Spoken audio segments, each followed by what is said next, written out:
Hello class. Class हम लोग previous lecture में डिस्कस कर रहे थे कार्डियोवैस्कुलर सिस्टम के बारे में, और उसमें के काफ़ी चीज़ें जैसे कि एनाटॉमी ऑफ हार्ट में कैसे सर्कुलेशन होता है, हार्ट की वॉल कौन से कंपोनेंट से मिलकर के बनी होती हैं, और जो इनर्वेशन ऑफ द हार्ट है यानी कि हार्ट के अंदर जो इलेक्ट्रिकल सप्लाई होती है, इनर्वेशन होता है जिसकी हेल्प से हार्ट बीट कर सकता है, उसके बारे में हम लोगों ने प्रीवियस लेक्चर्स में जाना था। ठीक है, अभी कुछ फिजियोलॉजिकल पोर्शंस हम लोगों को पढ़ने हैं, जैसे कि हार्ट के अंदर कौन कौन से साउंड्स प्रोड्यूस होते हैं, ईसीजी हम कैसे परफॉर्म करते हैं, ईसीजी के बारे में हम लोग ने पढ़ना है। तो थोड़ा सा मैं जो चीज़ें हम लोग पढ़ चुके हैं उनको रिवाइज़ कराऊंगी, और उसके बाद में हम लोग अपना ईसीजी एंड ये सारी चीज़ें पढ़ेंगे। ठीक है, तो सबसे पहले हार्ट के बारे में हम लोगों ने जाना था कि जो हमारा कार्डियोवैस्कुलर सिस्टम है वो हार्ट से और वेसल्स से मिलकर के बना है, हार्ट एंड ब्लड वेसल्स, जिसमें जो ब्लड वेसल्स हैं ये आपको यहाँ पर दिख रही हैं, 3 टाइप्स की होती हैं। पहली है आर्टरी, दूसरी वेन और तीसरी कैपिलरीज़। इसके बारे में थोड़ा सा जानेंगे। आर्टरीज़ थोड़ा सा थिक टाइप की होती हैं, मोटी होती हैं, इनके अंदर जो ब्लड का फ़्लो होता है, जो स्पीड होती है वो भी हाई होती है। आर्टरीज़ हमेशा ऑक्सीजनेटेड ब्लड को कैरी करती हैं and away the heart carry करती हैं, यानी कि हार्ट जो भी ब्लड पंप करता है, आर्टरीज़ उसको through out the body circulate करने का काम करते हैं। आर्टरीज़ थिक होती हैं, इलास्टिक होती हैं, एंड जो इसकी मस्कुलर वॉल है वो पूरी मसल से बनी होती, स्मूथ मसल से, जिसकी हेल्प से इसके अंदर जो ब्लड का फ़्लो होता है वो स्पीड में होता है। आर्टरीज़ में कोई भी वॉल्व्स प्रेजेंट नहीं होते हैं, बस इसकी ओरिजिन में वॉल्व होते हैं, यानी कि जहाँ से ये आर्टरी स्टार्ट होती है हार्ट से, कोरोनरी आर्टरी या एओर्टा जहाँ से स्टार्ट होती है वहाँ पर इसमें एओर्टिक वॉल्व पाया जाता है। इसके अलावा कोई भी वॉल्व नहीं पाया जाता है। आर्टरीज़ के अंदर ब्लड का जो प्रेशर है वो हाई होता है, और प्लस इसमें पल्स भी प्रेजेंट होती है। पल्स हाई ब्लड प्रेशर को ही डिक्टेट करने के लिए होती है। कुछ आर्टरीज़ के मैं आपको एग्जांपल्स बताऊंगी, जैसे कि एओर्टा है, कोरोनरी आर्टरी, लिवर के लिए हेपेटिक आर्टरी, किडनी के लिए रीनल आर्टरी, लंग्स के लिए pulmonary artery. Pulmonary artery exception होती है, यानी कि उसमें डीऑक्सीजनेटेड ब्लड फ़्लो करता है, लेकिन इसके अलावा जितनी भी आर्टरीज़ होती हैं सभी में हमेशा ऑक्सीजनेटेड ब्लड ही फ़्लो करता है। ठीक है, सेकंड आता है आपका वेन्स। वेन्स क्या होती हैं? जो ब्लूइश कलर की आपको ये दिख रही है ये वेन है। ठीक है, ये बाकी बॉडी पार्ट से, बाकी के बॉडी टिश्यूज़ से ब्लड को कैरी करके हार्ट तक लाती है।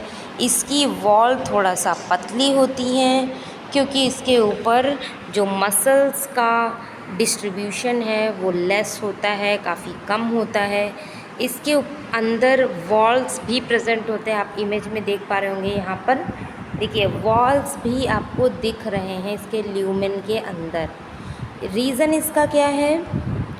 क्योंकि इसके अंदर ब्लड का प्रेशर कम होता है, तो बैक फ्लो होने के चांसेस हैं कि जो ब्लड इसके अंदर फ़्लो कर रहा है वो वापस आ कर के बैक फ्लो कर जाए। इस वजह से इसके अंदर वॉल प्रेजेंट होते हैं, वॉल बंद हो जाएंगे और बैक फ्लो नहीं होगा। प्रेशर कम होता है जिसकी वजह से पल्स भी कभी भी नहीं मिलती है। पल्स कभी भी वेन्स के अंदर फील नहीं होती है, हमेशा आर्टरीज़ में ही फील होती है। 3 लेयर से मिलकर के बनती हैं, चाहे हमारी आर्टरीज़ हों चाहे वेन्स हों, ठीक है। जैसे कि tunica interna, tunica media, tunica intima, ये 3 टाइप की जो आर्टरीज़ एंड वेन्स के अंदर लेयर्स प्रेजेंट होते हैं। Third one is capillaries. Capillaries क्या हैं? ये एक माइक्रोस्कोपिक वेसल्स कनेक्टिंग आर्टरियोल्स होते हैं, यानी ये एक ऐसा नेटवर्क है जो कि आर्टरी और वेन दोनों से मिल कर के बना हुआ होता है, यानी आर्टरी वेन दोनों से मिलकर हमेशा कैपिलरीज़ बनती हैं, ठीक है। इनकी वॉल काफ़ी ज़्यादा जो है थिन होती है, पतली होती है, और इनकी जो वॉल है वो एक सिंगल सेल से मिलकर के बनती है। एक सिंगल सेल से मिल कर के इसकी वॉल्स का फॉर्मेशन होता है, ठीक है। ये वेरी न्यूमरस, यानी कि रैप्चर होने के चांसेस इनके अंदर थोड़े से ज़्यादा होते हैं, ठीक है। उसके बाद ब्लड है, तो ब्लड हम लोगों ने डिटेल में ऑलरेडी पढ़ रखा है। Function of the blood, composition of the blood, RBCs क्या हैं, कितने अमाउंट में है, डब्ल्यूबीसी, प्लेटलेट, इनके बारे में हम लोगों ने डिस्कस ऑलरेडी कर रखा है, ठीक है। एनाटमी हम लोगों ने पढ़ रखी है। सर्कुलेशन देख लेते हैं। सर्कुलेशन में मैंने आपको 2 टाइप का सर्कुलेशन मैं आपको बताऊंगी, pulmonary circulation and systemic circulation. Pulmonary का मतलब होता है, पल्मो मीन्स लंग्स, आपको पहले ही मैंने टर्मिनोलॉजी में बताया था कि पल्मोनरी सर्कुलेशन में क्या होगा, लंग्स के अंदर जो भी ब्लड हार्ट से जाता है, हार्ट जब भी ब्लड पंप करेगा तो पल्मोनरी आर्टरी के थ्रू ये लंग्स में जाएगा, और वो सर्कुलेशन कि लंग्स में जा रहा है, वापस लंग्स से जो ब्लड है वो फ्लो करके हार्ट में आ रहा है, इस सर्कुलेशन को पल्मोनरी सर्कुलेशन कहते हैं। तो ये pulmonary circulation heart to lungs के बीच में होता है, यानी हार्ट से जो भी ब्लड लंग्स में जाएगा उधर से ऑक्सीजनेटेड होकर वापस हार्ट में आएगा लेफ़्ट एट्रियम में। तो उसका पाथवे क्या है एक बार देख लीजिए। राइट एट्रियम से, ये जो आपको ब्लू वाला पोर्शन दिख रहा है, राइट एट्रियम से राइट वेंट्रिकल में जाएगा, राइट वेंट्रिकल से पल्मोनरी आर्टरी के थ्रू लंग्स में जाएगा, वहाँ पर गैसेस एक्सचेंजेस होंगे, और गैसेस एक्सचेंजेस होने के बाद फिर से पल्मोनरी वेन्स के थ्रू ये लेफ़्ट एट्रियम में आ जाएगा, और आने के बाद फिर ये एओर्टा से होते हुए लेफ़्ट वेंट्रिकल से लेफ़्ट एट्रियम में वेंट्रिकल में जाएगा, और वेंट्रिकल से ये एओर्टा के through all over the body circulate होगा। सिस्टमिक सर्कुलेशन होता है हार्ट से बॉडी के बीच में, यानी हार्ट और बॉडी के बीच का जो भी सर्कुलेशन होता है, ठीक है। लेफ़्ट वेंट्रिकल के थ्रू जब ब्लड आ जाएगा वो एओर्टा के थ्रू आर्टरीज़ में जाएगा, फिर कैपिलरीज़ में जाएगा, जो कि अभी मैंने आपको बताई हैं कैपिलरीज़ क्या होती हैं।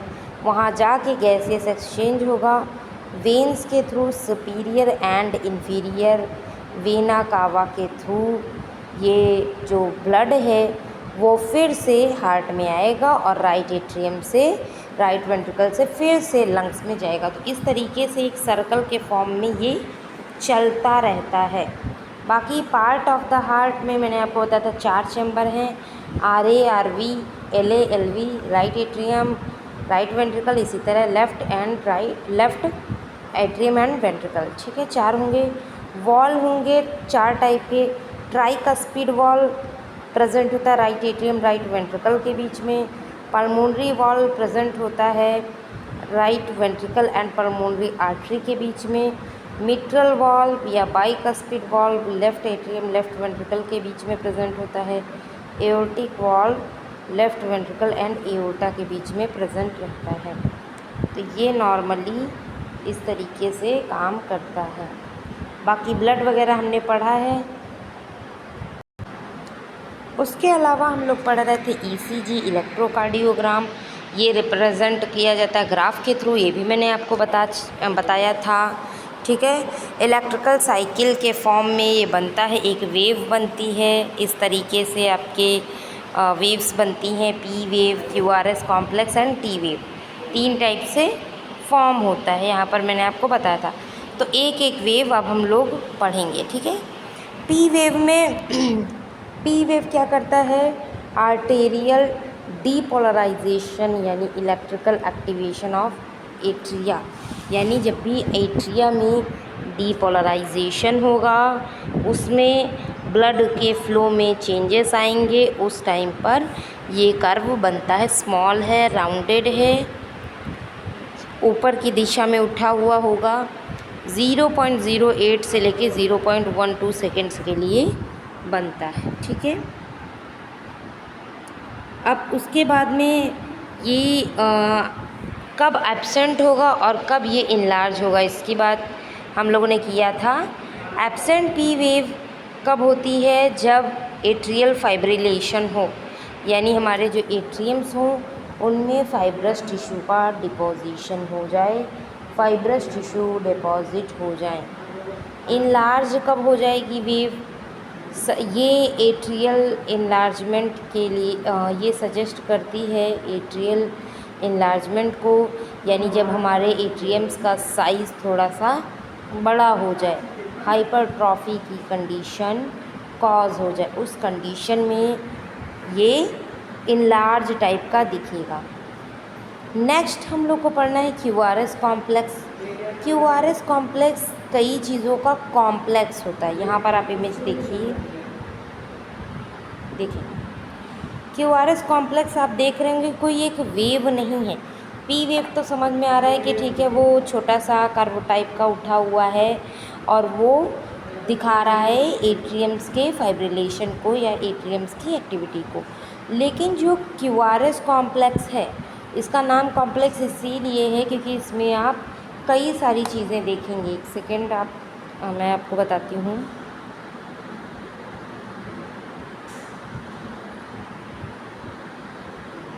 देखिए, पहली चीज़ तो क्यू वाला जो है वो क्या है, ये जो आपको पोर्शन दिख रहा है ये क्यू है।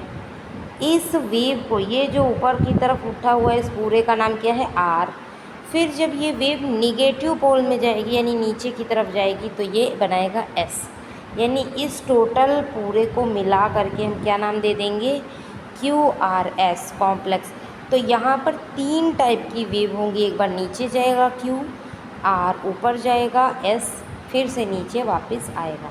टी तो आपका नॉर्मल पी की तरह एक कर्व दिखाता है, तो टी तो सिंपलेस्ट फॉर्म में रहता है। ठीक है, तो ये है आपका इस वेव के बारे में। तो देख लेते हैं जो क्यूआरएस कॉम्प्लेक्स है वो कौन कौन सी चीज़ों को इंडिकेट करता है। सबसे पहले ये तीनों मिलजुल करके वेंट्रिकुलर डीपोलराइजेशन को इंडिकेट करते हैं। यानी जब हमारे वेंट्रिकल्स होते हैं, जब उनमें कोई भी इलेक्ट्रिकल एक्टिविटी होती है, चाहे तो वेंट्रिकल डायलेट हो या कॉन्ट्रैक्ट हो, वेंट्रिकल्स की एक्टिविटी डिपेंड करती है क्यूआरएस कॉम्प्लेक्स के फॉर्मेशन पर। पहला है क्यू वेव।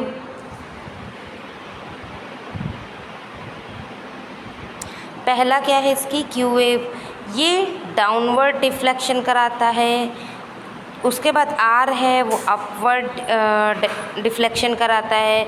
एस वेव है जो डाउनवर्ड दिखाता है, अभी मैंने आपको जैसे दिखाया। ठीक है, ड्यूरेशन की बात करें तो क्यूआरएस कॉम्प्लेक्स की जो ड्यूरेशन होती है वो 0.06 से लेकर के 0.10 सेकेंड्स के लिए होती है, यानी काफ़ी ज़्यादा कम अमाउंट में ये फ्लक्चुएट होती है। बात करें क्लिनिकल सिग्निफिकेंस की, तो क्लिनिकल सिग्निफिकेंस में अगर क्यूआरएस वाइड हो जाता है, क्यूआरएस वाइड टाइप का दिख रहा है, तो ये रिप्रेजेंट करता है आपका ब्लॉक को, या तो वेंट्रिकल वेंट्रिकल्स के जो रिदम है उसमें कोई ना कोई प्रॉब्लम है या फिर कोई ब्लॉकेज है जिसको शो करता है। अगर जो क्यू वेव्स है वो काफ़ी ज़्यादा डीप हो गई है, जो नीचे की तरफ छोटी सी क्यू वेव आपको दिख रही थी वो अगर बहुत ज़्यादा डीप हो जाए तो वो मायोकार्डियल इन्फार्क्शन को डिक्टेट करती है, यानी हार्ट अटैक का केस। तो जब भी आप कोई रिपोर्ट देखें कभी भी और ये क्यू वाला जो है वो काफ़ी नीचे आ जाए तो वो क्या दिखाएगा, मायोकार्डियल इन्फार्क्शन को दिखा सकता है।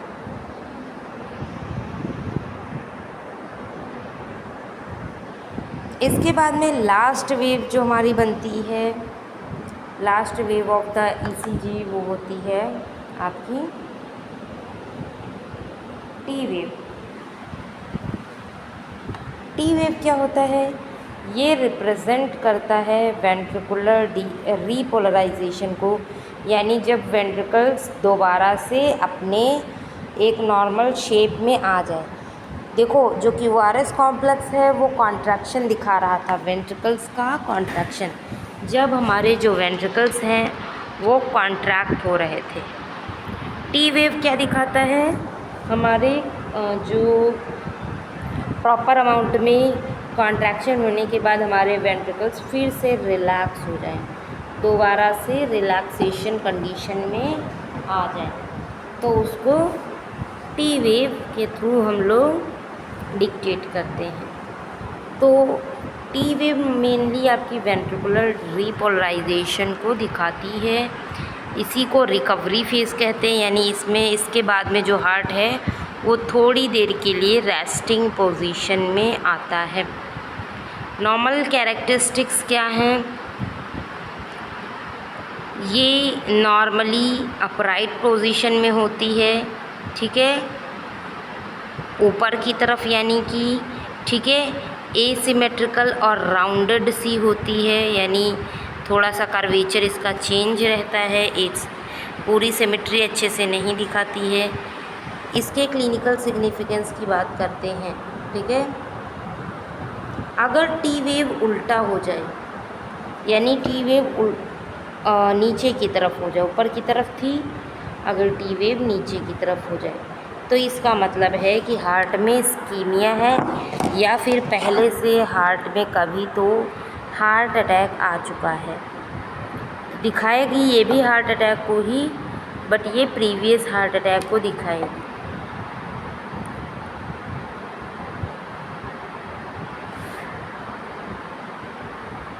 ये टाल होता है, पीक्ड टी वेव, अगर टाल लंबा हो जाए, ठीक है, ज़्यादा ड्यूरेशन के लिए हो जाए, ठीक है, वैसे हाई में क्या शो करता है, हाइपरकलीमिया। हाइपरकलीमिया क्या होता है, high level of potassium in the blood, blood के अंदर पोटेशियम का लेवल इंक्रीज़ हो जाना।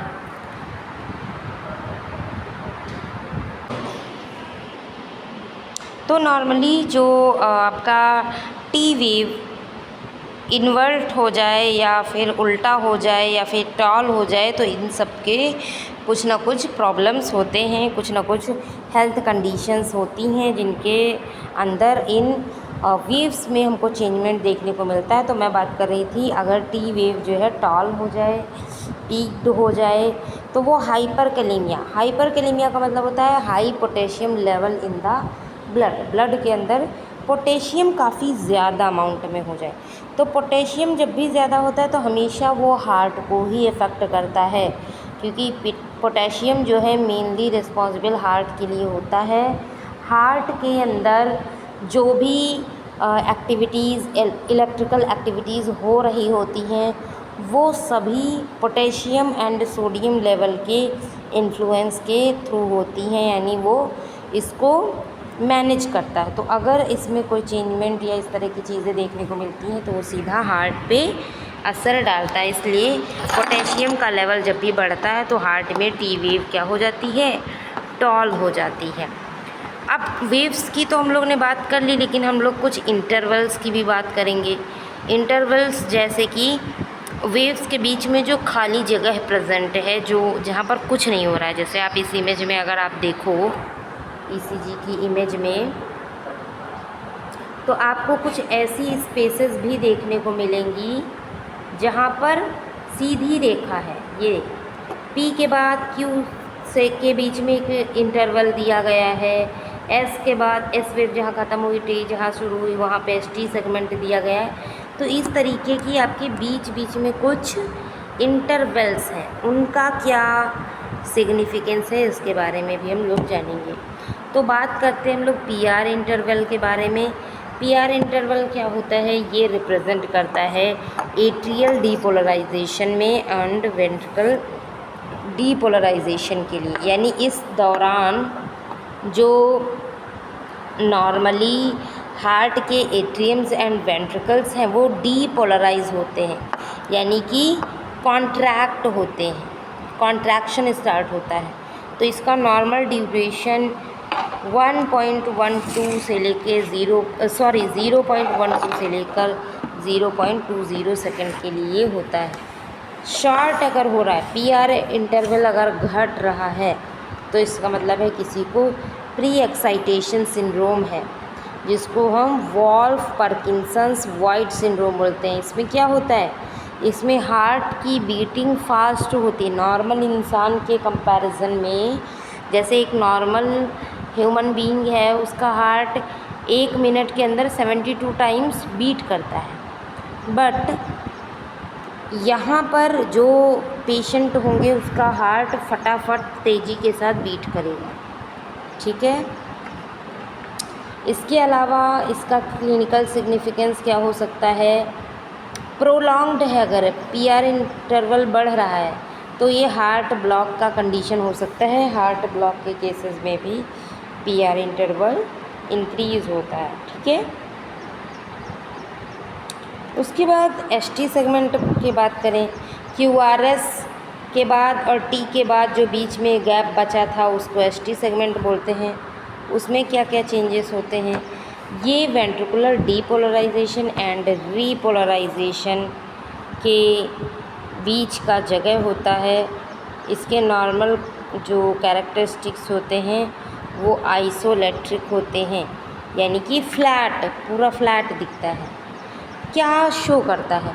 अगर एस टी सेगमेंट में एलिवेशन देखने को मिल जाए, एस टी सेगमेंट बढ़ा हुआ है किसी का भी, तो वो भी मायोकार्डियल इन्फेक्शन यानी हार्ट अटैक को डिक्टेट करता है। ठीक है। इसका मतलब उसको हार्ट अटैक की कंडीशन है। अगर एस टी सेगमेंट कम है, डिप्रेस्ड है, दबा हुआ है, तो वो इस्कीमिया या ब्लॉकेज को दिखाएगा। हार्ट में प्रॉपर ब्लड की सप्लाई नहीं हो पा रही है, ऐसा दिखाएगा। ठीक है। इसके अलावा बात करें हम कि क्यूटी इंटरवल की। क्यूटी इंटरवल में क्या होता है? क्यूटी इंटरवल में क्यू और टी के बीच में का जो इंटरवल है वो होता है, और ये वेंट्रिकुलर डीपोलराइजेशन एंड रीपोलराइजेशन को दिखाता है, यानी इस दौरान वेंट्रिकल्स सिकुड़ते हैं और रिलैक्स होते हैं। ठीक है।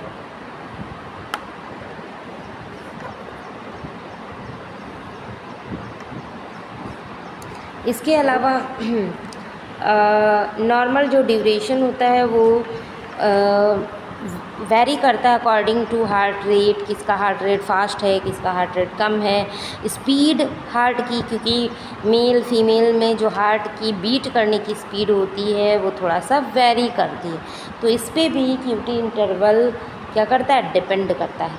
क्लिनिकल सिग्निफिकेंट की बात करें कि अगर क्यूटी लंबे समय तक हो रहा है, क्यूटी का जो ड्यूरेशन है वो किसी भी कारण से बढ़ गया है, तो वो क्या दिखाएगा? ठीक है। इसके लिए आपको लाइफ थ्रेटनिंग एरिथमियाज दिखा सकता है। अगर क्यूटी का प्रोलॉन्गेशन हो गया है, लंबे समय के लिए हो गया है, तो वो लाइफ टाइम थ्रेटन दिखाता है। ठीक है। शॉर्ट हो गया है तो वो हाइपर कैल्सीमिया दिखाता है, यानी कि कैल्शियम की अधिकता हो गई है ब्लड में। तो इन सभी चीज़ों को, सारे सेगमेंट्स ईसीजी के और ईसीजी की सारी वेव्स के बारे में हम लोगों ने पढ़ा है, और ये इसी तरीके से काम करते हैं। उसके बाद में है ईसीजी की लीड्स का प्लेसमेंट। जब आप ईसीजी परफॉर्म करेंगे, क्योंकि हमको सारी ही चीज़ें आनी चाहिए, ऐसा कुछ भी नहीं होना चाहिए जो हम लोग को ना आए। तो यहाँ पर मैं आपको ये भी बताऊँगी कि किस तरह से आप ईसीजी की लीड्स का प्लेसमेंट करेंगे और कैसे आप ईसीजी मेज़र करेंगे, तो वो भी मैं आपको बताऊँगी। बट आपके लिए इन्फॉर्मेशन है, अगर आप अपना मेडिकल स्टोर चला रहे हैं, उसे फार्मा क्लिनिक में चेंज करना चाहते हैं, तो आपके लिए बेस्ट है टेली मेडिसिन कोर्स। इसमें आपको बताया जाएगा कैसे आप अपने मेडिकल स्टोर को कारपोरेट मेडिकल स्टोर से बेहतर कर सकते हैं और हेल्थ केयर का इकोसिस्टम डेवलपमेंट कर सकते हैं। इसमें आप डॉक्टर से ऑडियो कॉल, वीडियो कॉल पे कनेक्ट हो सकते हैं। इस कोर्स की कंप्लीट फ़ीस है 25,000 रुपीज़। अगर आप इंटरेस्टेड हैं कोर्स को करने के लिए, तो हमारी स्क्रीन पर दिए गए नंबर पर कॉल कर सकते हैं, ठीक है। उसके अलावा हाँ, हम लोग डिस्कस कर रहे थे ईसीजी आप परफॉर्म कैसे करेंगे, तो ये मैं आपको सिखाऊंगी। सबसे पहले जो ईसीजी है, मैंने आपको बता रखा है ऑलरेडी कि ये हार्ट की एक्टिविटीज़ को देखता है। हार्ट की इलेक्ट्रिकल एक्टिविटी, आपका हार्ट प्रॉपर अमाउंट में इलेक्ट्रिसिटी प्रोड्यूस कर रहा है या नहीं, पूरे हार्ट में वो इलेक्ट्रिसिटी कंडक्ट हो रही है या नहीं हो रही है, जो सारी लीड्स हैं वो प्रॉपर अमाउंट में जो है इलेक्ट्रिसिटी दे पा रही हैं या नहीं दे पा रही, इसके लिए हमको एक टेस्ट करना होता है। जैसे आपके बॉडी में कोई कमी है, आपके ब्लड में कोई बैक्टीरिया, कोई वायरस, कोई पैरासाइट ग्रो कर जाता है, तो हम क्या करते हैं, कल्चर करते हैं, ग्रो कराते हैं बैक्टीरिया को लैब में, हमें पता चल जाता है कि कौन सा इन्फेक्शन है। या फिर अगर मान लो किसी को फ़ीवर आ रहा है, तो फ़ीवर के लिए हम कोई टेस्ट करेंगे, टाइफाइड करके देख लेंगे, सीबीसी करके देख लेंगे कि बॉडी में कोई इन्फेक्शन तो नहीं है, कोई प्रॉब्लम तो नहीं है। इसी तरह हार्ट के अंदर जब कोई ना कोई कंडीशन हो, एरिथमियाज़ हों, हार्ट रेट बढ़ा हो, हार्ट रेट घटा हो, ठीक है, बीपी लंबे समय से बढ़ रहा हो, घट रहा हो, या उससे उसको हार्ट रिलेटेड कोई भी समस्या परेशानी है और हमें हार्ट की हेल्थ देखनी है, तो हम ईसीजी करेंगे, ठीक है। तो ईसीजी के बारे में सब कुछ हम लोगों ने पढ़ लिया है। कैसे परफॉर्म करते हैं उसको हम लोग अपनी अगली क्लास में पढ़ेंगे, how to perform ECG, okay. तो आज की क्लास को यहीं तक रखते हैं, मिलते हैं नेक्स्ट क्लास में, ओके, थैंक यू एवरीवन।